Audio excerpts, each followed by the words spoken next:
आदित्य ठाकरे आज दादरमधील हनुमान मंदिराला भेट देणार आहेत। हनुमान मंदिराला बेकायदा ठरवून पाडण्यासाठी नोटीस पाठवण्यात आलेली होती आणि त्यानंतर राजकारण चांगलेच तापलेलं होतं। रेल्वे प्रशासनाविरोधात भाविकांमध्ये प्रचंड संताप पाहायला मिळत होता आणि याच दादरमधील मंदिराला आज आदित्य ठाकरे भेट देणार आहेत। कालिदास कोळंबकरांनी देखील याच मंदिरात जाऊन हनुमानाचं दर्शन देखील घेतलेलं आहे। तर मंदिरावरती भाजप नेत्यांनी काय प्रतिक्रिया दिल्या त्या देखील पाहूयात। एक तुम्हाला एवढंच सांगतो, मला राजकारण इथे खेळायचं नाहीये। हनुमान मंदिर आहे, मंदिर इथे राहायला पाहिजे आणि एवढे वर्षाचं हे मंदिर आहे, पण नाही त्या फालतू गोष्टी करण्यात काय अर्थ नाही। हिंदुत्व आम्हाला माहिती आहे ना, बाळासाहेबांना आम्हाला ते शिकवलं आहे। पण ज्या पद्धतीने आता जे राजकारण चालू आहे ते माझ्या दृष्टीने तुम्हाला महत्वाचं नाही वाटत। हनुमान चालीसा वाचणाऱ्या लोकांना, आमच्यासारख्या लोकांना जेलमध्ये टाकणारे उद्धव ठाकरे यांना आता हनुमानजीच्या सरणी जावं लागत आहे। ज्यावेळी मुख्यमंत्री असताना उद्धव ठाकरेंनी प्रतिबंध टाकला होता हनुमान चालीसावर। विधानसभा निवडणुकीत आता धर्मयुद्धचा विजय झाला आणि त्यांना मराठी नगरसेवकांनी सांगितलं, साहेब आता हिंदुत्व नाही स्वीकारलं तर आमची डिपॉझिट जाणार। आता हनुमान मंदिरावरून एवढं राजकारण करण्याची नौटंकी उद्धव ठाकरे सेना करत आहे। दादरमधील हनुमान मंदिराला नोटीस पाठवल्यानंतर आता राजकारण चांगलंच तापलेलं आहे। संध्याकाळी 5च्या सुमारास आदित्य ठाकरे या मंदिराला भेट देणार आहेत, तर त्या अगोदर किरीट सोमय्या देखील या मंदिरामध्ये जाणार आहेत आणि याच पार्श्वभूमीवर या मंदिर परिसरामध्ये पोलीस सुरक्षेमध्ये देखील वाढ करण्यात आलेली आहे आणि याच संदर्भात अधिक माहिती देत आहेत आमचे प्रतिनिधी निखिल चव्हाण। निखिल, सध्या या दादरमधील हनुमान मंदिराला पाठवलेल्या नोटिसीवरून राजकारण चांगलंच तापलेलं आहे, त्या ठिकाणी पोलीस सुरक्षा देखील आता वाढवण्यात आली आहे।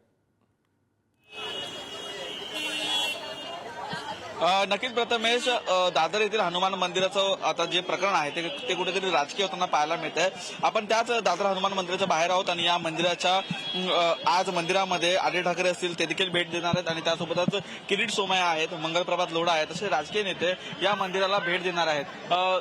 काही दिवसांपूर्वी या मंदिराला नोटीस प्राप्त झाली आणि नोटीसच्या अंतर्गत मंदिर खाली करण्याचे जे आदेश आहेत ते देण्यात आलेले आहेत। 8 दिवसाच्या आतमध्ये मंदिर खाली करण्याचं सांगितलेलं आहे, परंतु या ठिकाणी हे संपूर्ण राजकीय वळण प्राप्त होत असताना राजकीय नेते या ठिकाणी येणार आहेत, त्यामुळे या ठिकाणची पोलीस सुरक्षा आहे ती देखील वाढवण्यात आलेली आहे। आपण पाहू शकतो या ठिकाणी बॅरिकेडिंग करण्यात आलेली आहे मंदिराच्या बाहेर आणि मंदिराच्या भोवती पोलीस पाटा देखील तैनात करण्यात आलेला आहे। या ठिकाणी थोड्या वेळात मंगलप्रभात लोढा हे देखील पोहोचतात, तर किरीट सोमय्या हे देखील या ठिकाणी येणार आहेत। कुठलाही अनुचित प्रकार घडू नये, कायदा सुव्यवस्थेचा प्रश्न घडू नये यामुळे ही बॅरिकेडिंग करून या ठिकाणी आता पोलीस देखील तैनात करण्यात। राजकारण तापल्यानंतर राजकीय नेते देखील या मंदिराला भेट देत आहेत, या ठिकाणी दर्शन घेत आहेत व राजकीय आरोप प्रत्यारोप देखील रंगू लागलेले आहेत। दादरमधील याच हनुमान मंदिराला पाडण्यासंदर्भात रेल्वेनं नोटीस पाठवलेली आहे आणि रेल्वे प्रशासनाच्या या नोटीस नंतर मंदिर ट्रस्टींसह भाविकांमध्ये संताप पाहायला मिळतोय। कायदेशीर बाबी नंतर पाहू, आधी हिंदू म्हणून मंदिर वाचवण्याचा आम्ही प्रयत्न करू, अशा प्रकारचा संताप ट्रस्टी आणि भाविकांकडून व्यक्त केला जातोय। हनुमान मंदिर ट्रस्टी प्रकाश कारखानीस यांनी अशा प्रकारची आक्रमक भूमिका आता मांडलेली आहे।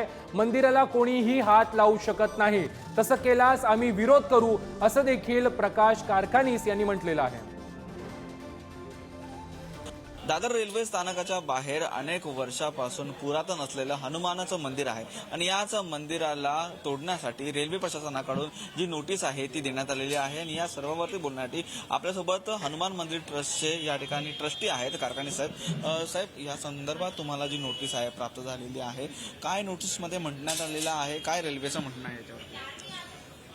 सुमारे 2-3 आठवड्यापूर्वी मंदिराला एक नोटीस आली की 8 दिवसामध्ये तुम्ही हे मंदिर खाली करा, अन्यथा आम्ही तोडून टाकू आणि त्या तोडण्याचा खर्च तुमच्याकडनं वसूल करू। ह्याच्या व्यतिरिक्त आमच्याकडे प्रशासनाचा काहीही कॉरेस्पॉन्डन्स किंवा कोणी येऊन व्यक्तिशः आम्हाला भेटलेले नाही। नक्कीच, परंतु तुम्हाला नोटीस तर प्राप्त झाली आहे, परंतु या नोटिसीला उत्तर तर द्यावंच लागेल. त्यामुळे काही कायदेशीर तुम्ही बाबी आहेत त्या केलेल्या आहेत किंवा कायदेशीर काही पाऊल उचललेलं आहे? नाही, आम्ही हुशार आहोत तुमच्यासारखेच. आमची जी उद्याची भूमिका आहे ती तुम्हाला अगोदर सांगून प्रशासनाला आम्हाला जागं करायचं नाहीये. त्यांनी कुठल्याही नोटिसीला उत्तर द्या किंवा काही आमच्याकडनं माहिती मागवलेली नाही. आम्ही कोण आहोत, काय आहोत, आमच्याकडे काय पुरावे आहेत, ते सगळे आमच्याकडे आहेत, लोकांच्या मनामध्ये आहेत. वेळ येईल तेव्हा ते योग्य पद्धतीने सांगू. नक्कीच आपण पाहिलं तर हे होते या संपूर्णपणे हनुमान मंदिर ट्रस्टीचे ट्रस्टी कारखानीस यांनी देखील सांगितलेलं आहे की जे सर्व काही नोटीस जी प्राप्त झालेली आहे या नोटिसीला कायदेशीर उत्तर आहे ती वेळेवरती देण्यात येईल, परंतु सर्व हिंदू म्हणून या मंदिराला जागण्यासाठी एकत्रित हे आलं पाहिजे असं देखील वक्तव्य त्यांनी या ठिकाणी केलेलं आहे. व्हिडिओ रोहन सोबत निखिल चव्हाण, पुढारी न्यूज, मुंबई. भाजप नेते मंगल प्रभात लोढा हे देखील दादरमधील या हनुमान मंदिरामध्ये पोहोचलेले आहेत. एकंदरीत या मंदिरावरून राजकारण तापल्यानंतर आता सर्वच पक्षाचे राजकीय नेते या मंदिराला भेट देत आहेत. या ठिकाणी हनुमानाच्या दर्शनासाठी येत आहेत. मंगल प्रभात लोढा हे आता दादरमधील याच हनुमान मंदिरामध्ये दर्शनासाठी पोहोचलेले आहेत. या ठिकाणी पोलीस बंदोबस्त देखील वाढवण्यात आलेला आहे. संध्याकाळी 5 वाजताच्या सुमारास आदित्य ठाकरे देखील याच मंदिरात जाऊन हनुमानाचं दर्शन घेणार आहेत. त्या अगोदर किरीट सोमय्या देखील या मंदिरामध्ये जाणार आहेत.